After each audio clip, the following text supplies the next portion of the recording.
Super Saravana stores. அமைச்சர் அன்பில் மகேஷ் செய்த காரியத்தால் தாவேகா தோன்றாரு விஜய். அவர் அவருக்கு மிக நெருக்கமானவர்களிடம் புலம்பி தீர்த்திருக்கிறாரு. ஏங்க இப்படி பண்ணாரு அவரு? அன்பில் மகேஷ் அவருக்கு என்னங்க இது? அவர் ஏங்க இப்படி பண்றாரு? அவருக்கு எதுங்க இந்த வேலை அப்படின்னு கடுமையாக கொந்தளித்ததாகவும் சில செய்திகள் வருகின்றன. அன்பில் மகேஷ் அப்படி என்ன செஞ்சார்? விஜய் ஏன் விரக்தியின் உச்சத்துக்கே போனோம்? அவருடைய ரசிகர்கள் விஜயண்ணா விஜயண்ணா என்று அவரை கொண்டாடி அவருடைய ரசிகர்கள் அவரை கழுவி கழுவி கழுவி கழுவி ஏன் ஊத்தணும்? அவற்றையெல்லாம் விரிவாக இன்னைக்கு இந்த வீடியோவில் நாம் பேச இருக்கின்றோம், பார்க்க இருக்கின்றோம். வீடியோவுக்குள் செல்வோம். அனைவருக்கும் வணக்கம். இது தமிழ் கேள்வி. மீண்டும் உங்களை சந்திப்பதில் மிக்க மகிழ்ச்சி. நான் செந்தில் வேல் வீச்சு. தமிழ் கேள்வி மறக்காம சப்ஸ்கிரைப் செய்து வாருங்கள். உங்கள் பேராவரை தாருங்கள் என்று கேட்டுக்கொண்டு, விஜய் வீட்டை விட்டு வெளியே வந்தாருனாலே கண்டிப்பா யாரோ ஒருத்தன் என்ன ஆக போறான், அன்னைக்கு கைகால் அடிபட போறான், அல்லது யாரோ ஒருத்தர் மயங்கி விட போறாங்க, அல்லது யாரேனும் பலியாவார்களோ என்ற அச்ச உணர்வை இன்றைக்கு நாட்டு மக்களுக்கு விஜய் ஏற்படுத்தி விட்டார். அவர் வந்தார்னாலே, வீட்டை விட்டு வெளியில வந்தார்னாலே இன்னைக்கு ஆம்புலன்ஸுகள் அந்த சாலை முழுவதும் நிறைந்திருக்குங்கிற மாதிரியான ஒரு சூழலை அவர் உருவாக்கிட்டார். அப்படி கடந்த வாரம் அவர் வெளியில வந்தார். அப்ப இதே மாதிரி என்னாச்சு?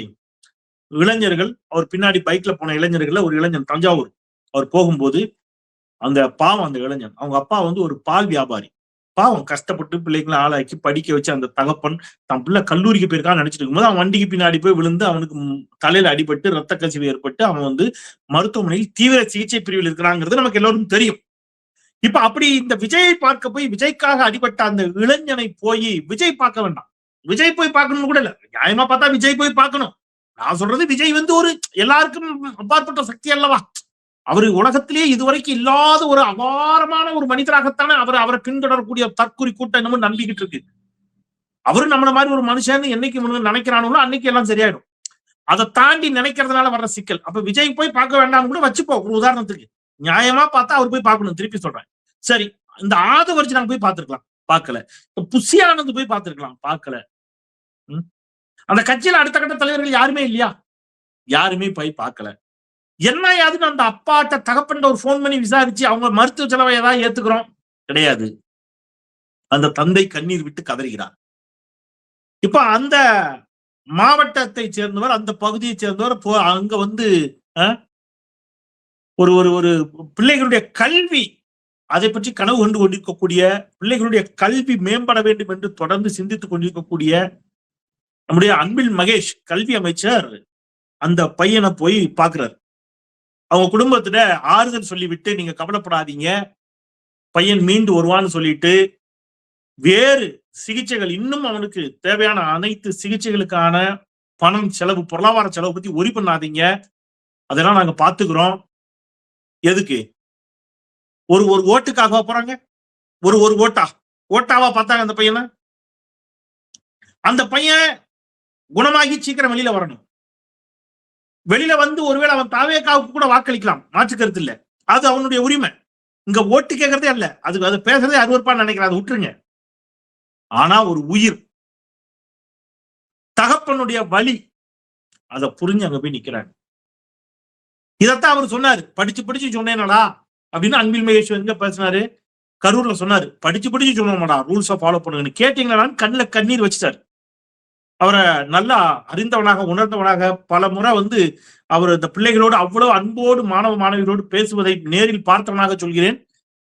அந்த மாணவ மாணவிகள், அந்த குழந்தைங்களுக்கு ஒண்ணுன்னா அவர் டக்குன்னு உடஞ்சிருவார், ஒரு உணர்ச்சி ஏற்பட்டுருவார். அப்படித்தான் கரூர்ல அந்த பிள்ளைங்க இப்படி கடந்ததை பார்த்து ஒரு உணர்ச்சி ஏற்பட்டாரு. அதையும் கேட்கப்பிக்கான்னு கேவலமா சில பேர் என்ன செஞ்சு வச்சாங்க. அவனுங்க எல்லாம் மனுஷ ஜென்மமானு கூட எனக்கு தெரியல. சரி, ஒரு பக்கம் இருக்கட்டும், அதுக்குள்ள போக விரும்பல. அப்ப அந்த அன்பில் மகேஷ் தான் இங்கேயும் போய் என்ன செய்யறாரு? முதலமைச்சருடைய வழிகாட்டுதலில் போய் அந்த இளைஞனை பார்த்து ஆறுதல் சொல்லிட்டு, அவங்க குடும்பத்தை பார்த்து ஆறுதல் சொல்றாரு. நான் என்ன கேட்கிறேன், ஒரு கட்சியினுடைய தலைவனா எப்படி இருக்கணும்? ஏன் கட்சி தொண்டனுக்கு ஒண்ணுன்னா பதறணும்? நீங்க உதயநிதி ஸ்டாலின் கடந்த அஇஅதிமுக ஆட்சி காலத்துல அவர் அரெஸ்ட் பண்றது காவல்துறை வருகின்ற பொழுது சொல்லுவார் ஒரு வீடியோல, அந்த வீடியோ வைரல், நீங்க பாத்திருப்பீங்க, நீங்க என்ன அரெஸ்ட் பண்ணிக்கங்க, ஆனா என் கேடர்ஸ் ஒருத்தர் மேல கை வச்சாலும் அவ்வளவுதான், அப்புறம் நடக்கிறது வேற, நான் இங்கே உட்காந்துருவேன், நடுரோட்ல உட்காருவேன்.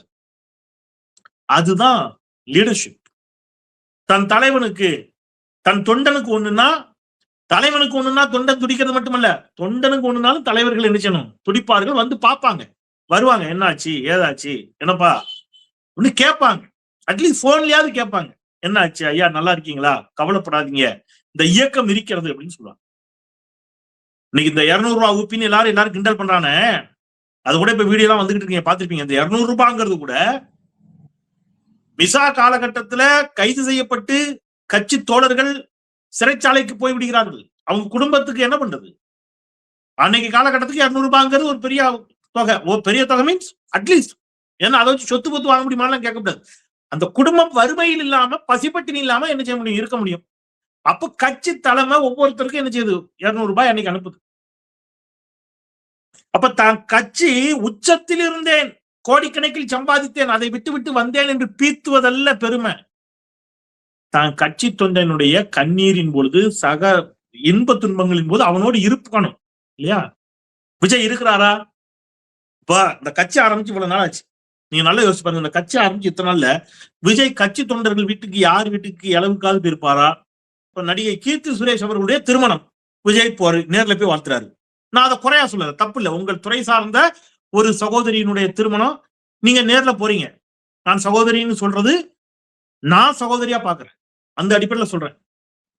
நீங்க போறீங்க, நீங்க போய் என்ன செய்றீங்க, அவங்களுக்கு வாழ்த்திட்டு வரீங்க. உங்கள் துறை சார்ந்த சக ஆர்டிஸ்ட் கலைஞர் அவருக்கு திருமணம், நீங்க போறீங்க, வாழ்த்துறீங்க, மகிழ்ச்சி. இப்ப அதுக்கப்புறம் ஒரு சென்னையில ஒரு மிகப்பெரிய கல்லூரியினுடைய நிகழ்வு, அவங்க கல்லூரி அவங்க வீட்டு ஒரு சுபமங்கள நிகழ்வுக்கு இதே மாதிரி நீங்க என்ன செஞ்சீங்க, நேர்ல போறீங்க. இப்ப அன்னைக்கு ஒரு பெரிய சினிமா துறை விவிஐபி அவர் வீட்டு திருமணத்துக்கு நீங்க என்ன செய்றீங்க, போறீங்க. அதுலதான் நீங்க த்ரிஷா அவர்களும் உங்களோடு வந்தார். இன்றைக்கு அது பொதுவெளியில் விமர்சன பொருளா இருக்கிறது. அதுக்குள்ள நான் போக விரும்பல, அதை விட்டுருங்க. அப்ப நீங்க எங்கெல்லாம் போயிருக்கிறீங்க? மிகப்பெரிய செல்வந்தர்கள் வீட்டு திருமணத்திற்கு போகிறீர்கள், சினிமா நடிகைகளின் திருமணத்துக்கு செல்லுகிறீர்கள். ஆனா உங்க தொண்டர்கள் அடிபட்டு ஆஸ்பத்திரி கிடக்கான நீங்க போய் பார்க்க மாட்டீங்க. உங்க தொண்டர்கள் சின்ன பிள்ளையா இருக்கட்டும், பெரிய பிள்ளையா இருக்கட்டும், ஆணா இருக்கட்டும், பொண்ணா இருக்கட்டும், செத்து போனாங்கன்னா நீங்க போய் எட்டி பார்க்க மாட்டீங்க. அவங்க எல்லாம் எங்க வரணும், உங்களை தேடி வரணும். அப்ப விஜய நீங்க நல்லா புரிஞ்சுங்க எப்படி வச்சிருக்கிறாரு. பெரும் பணக்காரர்கள் செல்வந்தர்களுக்கு இவர் ஒரு பார்வை வைப்பார். தான் சொந்த கட்சி தொண்டன் செத்தான்னா அவன் தான் எங்க ஆறுதல் வாங்கிட்டு போகணும், பனையூருக்கு ஆறுதல் வாங்கிட்டு போகணும். இப்படியான என்னன்னு எனக்கு புரியல. இப்ப நேற்றிலிருந்து 2 நாளா விஜய் ரசிகர்கள், விஜய் தொண்டர்களே, தாவேகா தொண்டர்களே விஜய் கழிவு ஊத்துறாங்க. நான் திருப்பி அதுதான் நான் ரொம்ப நாளா ஒண்ணு கேட்டுக்கிட்டு இருக்கேன். நான் விருப்பம் இருப்பின்றி பேசுறேன். நான் என்ன சொல்றேன், இப்ப விஜய் ரசிகர்கள் தொண்டர்கள் எனக்கு புரிஞ்சிக்க முடியல. இவங்களை அவருடைய குடும்பத்துல ஒரு பிரச்சனை, அது அவருடைய பர்சனல் ரைட், அதுக்குள்ள நம்ம போக வேண்டாம்னு அவர் சொல்றதுல லாஜிக் இருக்கு, விட்டுருங்க. ஆனால் அவருடைய மனைவி தான் துன்புறுத்தப்பட்டதாக சொன்னது பர்சனல் கிடையாது, அது ஒரு பெண்ணின் பிரச்சனை. அதை பத்தி நம்ம கண்டிக்கலாம், சரி, அது ஒரு பக்கம் இருக்கட்டும். இப்ப அவருடைய குடும்ப விவகாரம் அது ஒரு சர்ச்சையாகிறது, பேசு பொருளாகிறது. அதைத் தொடர்ந்து அவர் த்ரிஷா அவர்களோடு ஒரு திருமணத்திற்கு போகிறார். அதை வச்சுக்கிட்டு ரசிகர்கள் அவரை திட்டுறீங்க. யார? விஜய. எனக்கு புரியவே இல்லை. இந்த ரெண்டுமே அவருடைய தனிப்பட்ட விவகாரம் சார்ந்தது. அவருடைய தனிப்பட்ட விவகாரம் சார்ந்து அவரை திட்டக்கூடிய ரசிகர்கள் பொது விவகாரத்தில் அவர் நடந்து கொண்ட முறை பற்றி கேள்வியே கேட்க மறுக்கிறீர்கள். எனக்கு இந்த ரெண்டுமே புரியல. நான் சொல்றது உங்களுக்கு புரியுதா? தனிப்பட்ட விவகாரத்திற்காக விஜய திட்டுறாங்க, யாரு? அவருடைய ரசிகர்களே திட்டுறான். பொது விவகாரத்துல, பொது பிரச்சனையில விஜய் நிலைப்பாடு என்ன? கரூர்ல 41 பேர் இறந்து விட்டார்கள், அது பொது பிரச்சனை. அது விஜய் தனிப்பட்ட வாழ்க்கை பிரச்சனையா கிடையாது. அதுக்கு ஏன் விஜய் வரல அப்படின்னு கேட்டா, அன்னைக்கு விஜய் ஆதரிக்கிறாங்க, அன்று விஜய் ஆதரிக்கிறார்கள். ஐயா, விஜய் இதுவரைக்கும் எத்தனை மக்கள் போராட்டங்களில் பங்கெடுத்திருக்கிறார், எவ்வளவு வழக்குகளை வாங்கியிருப்பார், எவ்வளவு சிறை சென்றிருப்பார் அப்படின்னு கேட்டா அது பொது பிரச்சனை. அப்ப இது போன்ற பொது பிரச்சனைகளின் மீது நின்று அவர் ஆதரிக்கணும் அல்லது எதிர்க்கணும். ஆனா விஜய் ரசிகர்கள் தலைகீழ, பொது பிரச்சனையில அவர் எதுவுமே செய்யாட்டாலும் அவர் ஆதரிக்க தயார். அவருடைய தனிப்பட்ட பிரச்சனையை வச்சுக்கிட்டு அவரை திட்டம் ஆரம்பிச்சிட்டான். அப்போ ரெண்டுமே ஆபத்தானது. எது? அவருடைய தனிப்பட்ட பிரச்சனைக்காக அவரை திட்டுவதும் சிக்கலு, பொது பிரச்சனையில அவர் என்ன நடந்துகிட்டாலும், அவர் எதை பற்றி கவலைப்படாவிட்டாலும் நான் அவரை ஆதரிப்பேன் என்று சொல்வதும் சிக்கல். நான் சொல்றது கரெக்டா புரியுதா? நீங்க தாவேகா தொண்டர்கள், விஜய் ரசிகர்கள் எவ்வளவு அரசியல் புரிதலற்று இருக்கிறார்கள் என்பதற்கு இதை சொல்றேன். இப்ப இன்னைக்கு இது இந்த மாதிரியான சூழல்ல இவர்கிட்ட போய் நான் எப்படி சர்வதேச அரசியலை பத்தி கேள்வி கேட்கறது, அல்லது இந்திய பிரச்சனை பத்தி கேள்வி கேட்கறது, தேசிய அரசியல் பத்தி கேட்கறது? இன்னைக்கு அவருக்கு சிபிஐ மீண்டும் சம்மன் அனுப்பி இருப்பதாக செய்தி பார்க்கிறேன். உடனே வாங்க, ஜனநாயகன் படத்தை அந்த ரிவ்யூ கமிட்டி பாக்குறதா இருந்துச்சு. இப்ப அதுவும் ஏதோ சிக்கல் இன்னைக்கு செய்தி வருது, அதுலயும் சிக்கல். ஜனநாயகன் சென்சார் பெறுவதில் மீண்டும் சிக்கல். இப்ப சிபிஐ திருப்பி சம்மன் அனுப்பி இருக்குது. கரூர் மரணங்கள் தொடர்பாக உங்களை விசாரிக்கணும், திருப்பி வாங்கன்னு சம்மன் அனுப்புது. அப்போ ஒன்றிய அரசு இவ்வளவு அழுத்தம் கொடுக்கிறதே அப்படின்னு சொல்லி ஒன்றிய அரசை கண்டிக்க சொல்லுங்க, மாட்டாரு, கண்டிக்க மாட்டாரு. அப்ப இவர் தனக்கான பிரச்சனைக்கே வாய் திறக்காதவர், தன்னுடைய தொண்டர்கள் அடிபட்டு ஆஸ்பத்திரியில் கிடக்கும் போது போய் எட்டி பார்க்காதவர், தன்னுடைய குடும்பத்தை பற்றி எந்த கவலையும் இல்லாதவர், எப்படி இந்த நாட்டு மக்களுக்கு நாளைக்கு ஒரு முதலமைச்சரான மட்டும் நன்மை செய்வார் என்று நீங்கள் நம்புகிறீர்கள்? அவ்வளவுதான், சிம்பிள் கேள்வி. தன் குடும்பத்தை பற்றி கவலை இல்லை. அவங்க அப்பா பலமுறை அழுது பேட்டி கொடுத்திருக்கிறார். ரைட். நான் என்ன சொல்றேன், நான் திருப்பி சொன்ன தனிப்பட்ட வாழ்க்கையை பத்தி பேசதான் நீங்க தயவு செய்து நினைச்சுக்காங்க. தனிப்பட்ட வாழ்க்கையில் மனைவியை பிரிந்து வாழக்கூடிய பல நடிகர்களும் கூட, அல்லது இன்ன பிற மனிதர்களும் கூட தன் பிள்ளைகளோடு அன்பாக இருப்பார்கள். நீங்க பார்த்திருப்பீங்க. அல்லது அப்பா அம்மாவோட அன்பா இருப்பாங்க. இவர் தாய் தந்தையோரோடும் இணக்கமாக இல்லை என்று அவருடைய தந்தையாரே பல முறை சொல்லுகிறார். அப்போ அப்பா அம்மாவோடு இணக்கமாக இல்லாத, குடும்பத்தோடு இணக்கமாக இல்லாத, பிள்ளைகளோடு ஒன்றாக மகிழ்ச்சியாக இல்லாத, தொண்டர்களுக்காகவும் வாழாத, தொண்டர்களையும் போய் தொண்டர்களுடைய கஷ்ட நஷ்டத்திலையும் உடன் இல்லாத, அவருக்கு ஒரு சினிமால பாஜக ஒரு பிரச்சனை பண்ணுது, சென்சார் போர்டு மூலம் நெருக்கடி கொடுக்கின்ற பொழுது அந்த பாஜகவை கண்டிக்க துணிச்சலற்ற, அப்ப இந்த மாதிரி எந்த விவகாரத்திலும் பொது மக்கள் பிரச்சனையும் நிற்க மாட்டேன், சொந்த பிரச்சனையும் கருத்து சொல்ல மாட்டேன் என்று சொல்லக்கூடிய ஒரு மனிதர் நாளைக்கு ஆட்சி அதிகாரத்துக்கு வந்தா மட்டும் இவர் எப்படி நடந்துப்பார் நீங்க சிந்திக்கிறீங்கன்னு கொஞ்சம் சொல்லுங்க. நாளைக்கு ஒரு காவிரி பிரச்சனை வருது, முல்லை பெரியார் பிரச்சனை வருது, அல்லது வேற ஏதோ ஒரு பிரச்சனை வருது, ஒன்றிய அரசு நமக்கு நிதி கொடுக்க மறுக்கிறது, அல்லது ஒன்றிய அரசு தமிழ்நாட்டின் உரிமைகளை காவு வாங்க துடிக்கிறது. இதுல எல்லாம் இவர் என்ன ரியாக்ட் பண்ணுவாரு நீங்க சொல்லுங்களேன். அங்க போய் ஸ்டெப் போட்டு காட்டுவாரா, டான்ஸ் ஆடி காட்டுவாரா? புரியல எனக்கு. சமகாலத்தில் அவர் சந்தித்த பிரச்சனைகளுக்கு அவர் எப்படி ரியாக்ட் பண்ணியிருக்கிறார் என்பதிலிருந்து அவர் ஒரு தலைவர் ஆவதற்கான தகுதி உள்ளவரா இல்லையா என்பதை நீங்க முடிவு செய்யுங்க. அதைத்தான் நான் சொல்றேன். இப்ப நீங்க பாருங்க, அதை நான் விரிவா இன்னொரு வீடியோ கூட பேசுறேன். சிலிண்டர் விலையை 60 ரூபாய் ஏத்திருச்சு ஒன்றிய அரசு. உடனே என்ன சொல்லுவாங்க, சர்வதேச போர். சர்வதேச நாடுகளில் போர் நடக்காமல் கச்சா எண்ணெய் விலை அதல பாதாளத்தில் இருந்த பொழுது நீங்க விலையை குறைச்சிருக்கணும். நீங்க அப்படி சொல்லித்தான் வந்தீங்க. சர்வதேச சந்தையில் கச்சா எண்ணெய் விலை உயர்ந்தால் நாங்க உயர்த்துவோம், குறைந்தால் குறைப்போம். நீங்க சர்வதேச சந்தையில் கச்சா எண்ணெய் விலை அதல பாதாளத்திற்கு சென்ற போது நீங்க வரி மேல வரி மேல வரி மேல வரி போட்டு சிலிண்டர் விலையையும் பெட்ரோல் டீசல் விலையும் உயர்த்திட்டீங்க. உயர்த்தி வச்சுக்கிட்டு குறைக்க மறுத்து விட்டு இப்பொழுது அங்க பிரச்சனை வந்த உடனே நான் விலையை ஏத்துவேன்னா என்ன நியாயம்? இதை விஜய் கேட்டு ஒரு அறிக்கை கொடுத்திருப்பாரு மாட்டாரு. அப்ப இவ்வளவு தேசிய அரசியலை பற்றி நான் பேச மாட்டேன். ஒரே இது திமுக மட்டும் திட்டிக்கிட்டே இருப்பேன். அதுவும் எப்போவாவது மேடை போட்டு அதுலயும் என்ன செய்வேன், வாரத்தில் 2 வாரத்துக்கு ஒருக்க, மாசத்துக்கு ஒருக்க வருவேன், ஒரு 10 நிமிஷம் திட்டுவேன், திமுகவை திட்டுவேன், திருப்பி வீட்டுக்குள்ள போய் உட்கார்ந்துடுவேன். இந்த மாதிரியான அரசியல். இப்ப இளைஞர்கள் தயவு செய்து சிந்திச்சு பார்க்கணும். இன்னைக்கு யூபிஎஸ்சி எக்ஸாம்ஸ் பத்தி பேசுறோம். 56 பேர் நான் முதல்வன் திட்டம். எவ்வளவு மகிழ்ச்சியா இருக்கு பாருங்க. நான் முதல்வன் என்ற ஒரு திட்டத்தின் மூலம் நான் ஒவ்வொரு மேடையிலும் பேசுறேன். இப்ப மலேசியா போன போது கூட பேசினேன். இஸ்லாமிய நண்பர்களை பத்தி, இஸ்லாமிய நண்பர்கள்லாம் சேர்ந்து ஒரு கூட்டமைப்பு வச்சு அந்த கூட்டமைப்புல பேச கூப்பிட்டாங்க. அப்ப நான் சொன்னேன், இஸ்லாமிய தோழர்களே, உங்கள் குடும்பத்தில் எத்தனை பேர் ஐஏஎஸ் இருக்காங்க, எத்தனை பேர் ஐபிஎஸ் இருக்கிறாங்க? அப்போ ஆட்சி அதிகாரத்தில், அரசியலில் உங்களுக்கான பிரதிநிதித்துவம் இருக்கிறதா? நிர்வாகத்தில் உங்களுக்கான பிரதிநிதித்துவம் இருக்கிறதா? நீதித்துறையில் உங்களுக்கான பிரதிநிதித்துவம் இருக்கிறதா? இதையெல்லாம் பேசக்கூடிய ஊடகங்களில் நீங்கள் இருக்கிறீர்களா என்றால் இந்த நாளிலும் இஸ்லாமியருடைய பங்களிப்பு பெரும் அளவு குறைவு. அப்புறம் உங்களுக்கு எதிராக அநீதிகளை பாஜக செய்யாமல் வேற என்ன செய்யும்? அப்ப நாம இருக்க வேண்டிய இடத்துல நம்ம இருந்திருக்கணும், இருக்க தவறிட்டீங்க. இப்போ ஒரு முடிவெடுங்க. அப்ப நான் இஸ்லாமிய பெருமுதலாளிகளை நோக்கி அந்த கேள்வி வச்சேன். நீங்க எல்லாரும் சேர்ந்து பயிற்சி வகுப்புகள் நடத்துங்க. இஸ்லாமிய சமூகத்திலிருந்து இந்த மாதிரி கொண்டு வாங்க, ஐஏஎஸ் ஐபிஎஸ் ஆபீசர்ஸை உருவாக்குங்கன்னு நான் சொல்லியிருந்தேன். இந்த அரசு அதை செஞ்சிருக்குது. அதுக்கு சொல்றேன், இந்த அரசு அதை செஞ்சிருக்குது. இந்த ஆண்டு தேர்வானதுல யாரெல்லாம் பாருங்க, நான் இஸ்லாமியருடைய பேரை மட்டும் வாசிக்கிறேன். AR ராஜா மொய்தீன், ரைட்டுங்களா? இந்த ஆண்டு தேர்வானது UPSC எக்ஸாம்ஸ்ல இந்த ஆண்டு தமிழ்நாட்டிலிருந்து தேர்வானவர்கள். அப்புறம் வந்து பெண்களும் தேர்வா இருக்கிறாங்க.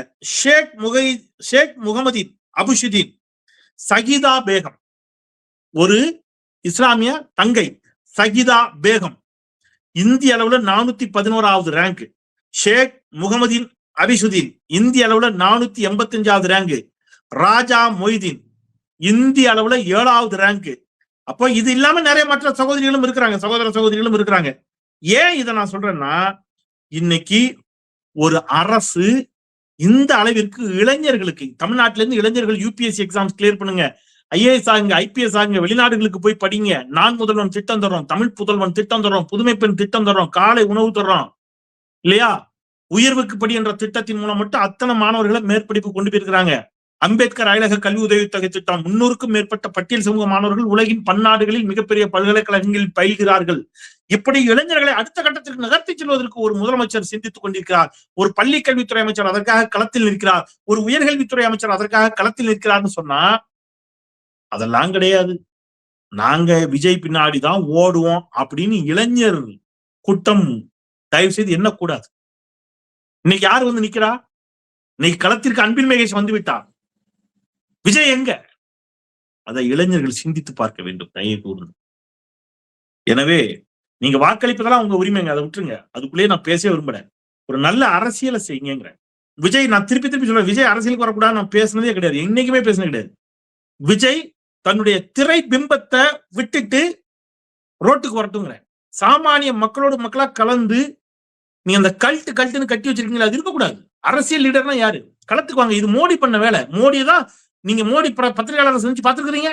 மோடி தான் அப்படியே அவருக்கு தான் அந்த பழக்கத்தை உண்டாக்குனாங்க முதல்ல இந்தியால. அந்த வரிசையில இன்னைக்கு விஜய் வந்து நிக்கிறதுங்கிறது ஆபத்து. மக்களோட போங்க, மக்களோட நில்லுங்க, அதை செய்யுங்க, களத்துல நில்லுங்க. திமுக கூட நீங்க எதிர்த்து பேசுங்க, தப்பு இல்ல. ஆனால் அதை ஆக்கப்பூர்வமாக பேசி மக்களோட நின்று மக்களுக்கு நம்பிக்கையை கொடுத்து நீங்க ஆட்சிக்கு வர நினைப்பது என்பது வேறு. உங்கள் திரை பிரபலத்தின் மூலம் ஈர்க்கப்பட்ட இளைஞர் கூட்டத்தை உங்கள் பின்னால் ஓட விடுவது, அவர்கள் விபத்திற்குள் சிக்குவது, அவர்களை போய் நீங்க திரும்பியே பார்க்காம இருப்பது, இது போன்ற அரசியல் தமிழ்நாட்டிற்கு ஆபத்தான அரசியல். பெரியாரின் பெயரை, அம்பேத்கரின் பெயரை, பெருந்தலைவர் காமராஜரின் பெயரை நீங்கள் உங்கள் கொள்கை தலைவர்கள் என்று குறிப்பிட்டு விட்டு இவற்றை செய்வது முற்றிலும் பொருத்தமற்றது என்பதை சொல்லி களத்திற்கு சென்று அந்த இளைஞனுக்கு ஆறுதலை தந்த மாண்புமிகு அமைச்சர் அண்ணன் அன்பில் மகேஷ் பொய்யாமொழி அவர்களுக்கு என்னுடைய நெஞ்சம் நிறைந்த நன்றியை, வாழ்த்துக்களை சொல்லி மீண்டும் ஒரு முறை தமிழ் கேள்வி சப்ஸ்கிரைப் செய்து பாருங்கள், உங்கள் பேராதரவை தாருங்கள் என்று கேட்டு விடைபெறுகின்றேன். குரலற்றவர்களின் குரலாய் நான் செந்தில். நன்றி.